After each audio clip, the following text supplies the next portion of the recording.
সুপ্রিয় দর্শক, আসসালামু আলাইকুম। সবাইকে স্বাগত জানাচ্ছি আজকে গুরুত্বপূর্ণ সংবাদে। প্রথমে জানিয়ে দিচ্ছি সংবাদ শিরোনাম, পরে বিস্তারিত। This is the last time I am warning you. নির্বাহী ম্যাজিস্ট্রেটকে প্রকাশ্য হুঁশিয়ারি রুমিন ফারহানার। ব্রাহ্মণবাড়িয়া ২ আসনে নির্বাচনী উত্তাপ চরমে। সর্বশেষ, বাবা মাকে বাঁচাতে আত্মসমর্পণের পথে হাদি হত্যার মূল অভিযুক্ত ফয়সাল। অবশেষে সেনাবাহিনীর হাতে আটক। ভিডিও, ডিপফেক আর মেঘালয় রহস্যের পর্দাফাঁস। বিস্তারিত জানার আগে হৃদয় ছুঁয়ে যাওয়া একটি অনুরোধ। যদি হাদি নামটি আপনার বিবেককে নাড়া দেয়, যদি প্রকাশ্য দিবালোকে গুলিবিদ্ধ হওয়ার সেই মুহূর্ত আপনাকে প্রশ্ন করতে বাধ্য করে, যদি আপনি চান এই সত্যটা চাপা না পড়ুক, যদি চান আমরা ভয় ছাড়াই এসব খবর আপনাদের কাছে পৌঁছে দিতে পারি, তাহলে এখনই চ্যানেলটি সাবস্ক্রাইব করুন। সাবস্ক্রাইব মানে শুধু একটি বাটন চাপা নয়, এটি অন্যায়ের বিরুদ্ধে সত্যের পাশে দাঁড়ানোর অঙ্গীকার। চলুন, নীরব না থেকে বিস্তারিত জেনে নিই। নির্বাচনের মাঠ যত ঘনিয়ে আসছে, ততই উত্তপ্ত হয়ে উঠছে ব্রাহ্মণবাড়িয়া ২, সরাইল, আশুগঞ্জ, বিজয়নগর একাংশ আসনের রাজনীতি। আর সেই উত্তাপ শনিবার বিকেলে যেন বিস্ফোরণের কাছাকাছি পৌঁছে যায়, যখন আচরণবিধি প্রতিপালনে নিয়োজিত এক নির্বাহী ম্যাজিস্ট্রেটের সঙ্গে স্বতন্ত্র প্রার্থী রুমিন ফারহানার প্রকাশ্য বাগবিতণ্ডা সামাজিক যোগাযোগ মাধ্যমে ঝড় তোলে। ঘটনার কেন্দ্রবিন্দু সরাইল উপজেলার নোয়াবাও ইউনিয়নের ইসলামাবাদ বা গুগধ গ্রাম। বিকেলে সেখানে উঠান বৈঠক করছিলেন রুমিন ফারহানা।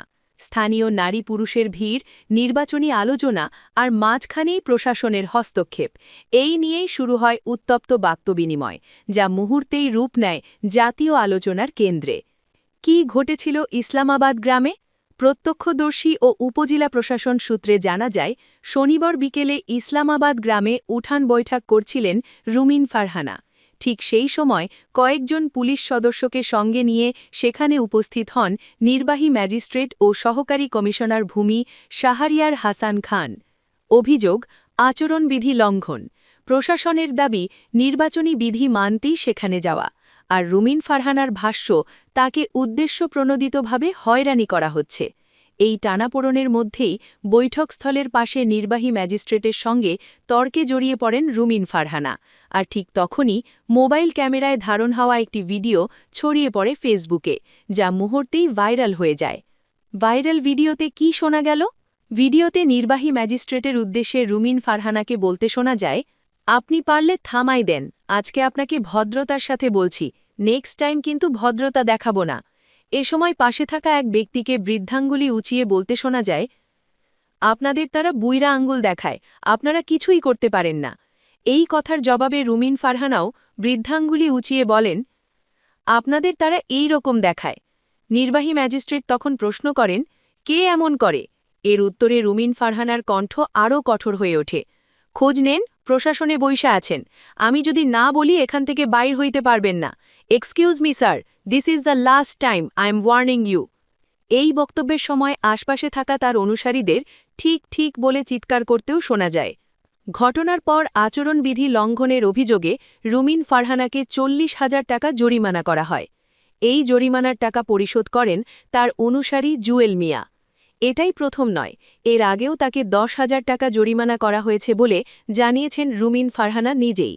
তার দাবি, আমার প্রতিটি উঠান বৈঠকেই প্রশাসন বাধা দিচ্ছে, জরিমানা করছে, কিন্তু আমার প্রতিপক্ষরা স্টেজ বানিয়ে সাউন্ড সিস্টেম ব্যবহার করলেও তাদের কিছু বলা হচ্ছে না।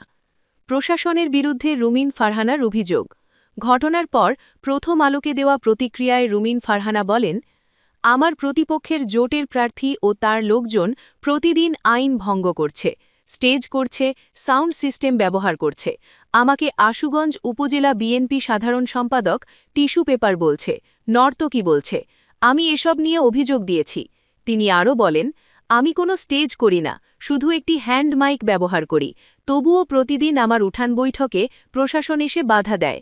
এটা কি আইনের সঠিক প্রয়োগ, নাকি নির্বাচনী পক্ষপাত? প্রশাসনের অবস্থান কি? এ বিষয়ে সরাইল উপজেলা নির্বাহী কর্মকর্তা ও সহকারী রিটার্নিং কর্মকর্তা আবু বক্কর সরকার বলেন, আচরণবিধি লঙ্ঘন করায় তাকে অর্থদণ্ড দেওয়া হয়েছে। আইন সবার জন্য সমান। ওনার যদি কোনো অভিযোগ থাকে তাহলে তিনি লিখিতভাবে অভিযোগ দিতে পারেন। প্রশাসনের ভাষ্য, কোনো প্রার্থীই আইনের ঊর্ধ্বে নন, কিন্তু মাঠের রাজনীতিতে সেই বক্তব্য মানতে নারাজ রুমিন ফারহানার সমর্থকরা। এই উত্তেজনার পেছনে রাজনীতি কি? এই ঘটনার পেছনে রয়েছে গভীর রাজনৈতিক প্রেক্ষাপট। রুমিন ফারহানা একসময় ছিলেন বিএনপির আন্তর্জাতিক বিষয়ক সহ-সম্পাদক এবং সংরক্ষিত আসনের সাবেক সংসদ সদস্য। ব্রাহ্মণবাড়িয়া ২ আসনে বিএনপির প্রার্থী হতে দীর্ঘদিন ধরেই মাঠে ছিলেন তিনি, কিন্তু শেষ পর্যন্ত এই আসনে বিএনপি নেতৃত্বাধীন জোটের প্রার্থী জমিয়তে উলেমায়ে ইসলাম বাংলাদেশের কেন্দ্রীয় কমিটির সহ-সভাপতি মাওলানা জুনায়েদ আল হাবিবকে প্রার্থী করা হয়। দলীয় মনোনয়ন না পেয়ে রুমিন ফারহানা স্বতন্ত্র প্রার্থী হিসেবে নির্বাচনে নামেন। এর পরিণতি ৩০ ডিসেম্বর দলীয় সিদ্ধান্ত অমান্য করায় তাকে বিএনপি থেকে বহিষ্কার করা হয়। এই বহিষ্কার কি তাকে আরও আক্রমণাত্মক করে তুলেছে, নাকি প্রশাসনের সঙ্গে এই সংঘর্ষ সেই রাজনৈতিক ক্ষোভের বহিঃপ্রকাশ? নির্বাচনের মাঠে কী বার্তা দিল এই ঘটনা? একদিকে একজন স্বতন্ত্র প্রার্থী, অন্যদিকে প্রশাসনের কড়া অবস্থান। এই সংঘর্ষ শুধু একটি উঠান বৈঠকের ঘটনা নয়, এটি ব্রাহ্মণবাড়িয়া ২ আসনের নির্বাচনী বাস্তবতা। ভাইরাল ভিডিও ইতিমধ্যে প্রশ্ন তুলেছে, প্রশাসন কি নিরপেক্ষ, নাকি নির্বাচনের মাঠে কিছু প্রার্থী বাড়তি চাপের মুখে পড়ছেন? একই সঙ্গে প্রশ্ন উঠছে প্রার্থীদের আচরণ নিয়েও।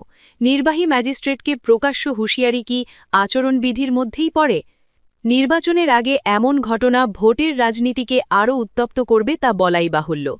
রুমিন ফারহানার "this is the last time I am warning you" বক্তব্য শুধু একটি বাক্য নয়, এটি এখন পুরো নির্বাচন এলাকার আলোচনার কেন্দ্রবিন্দু। এই ঘটনার রেশ কতদূর গড়ায়, প্রশাসন ও নির্বাচন কমিশন কী সিদ্ধান্ত নেয়, আর ভোটাররা এই উত্তেজনাকে কিভাবে দেখেন, সেদিকেই এখন তাকিয়ে ব্রাহ্মণবাড়িয়া ২। আপনার মতে এটি কি প্রশাসনিক পক্ষপাতের উদাহরণ, নাকি আচরণবিধি ভঙ্গের স্বাভাবিক পরিণতি? মতামত জানান।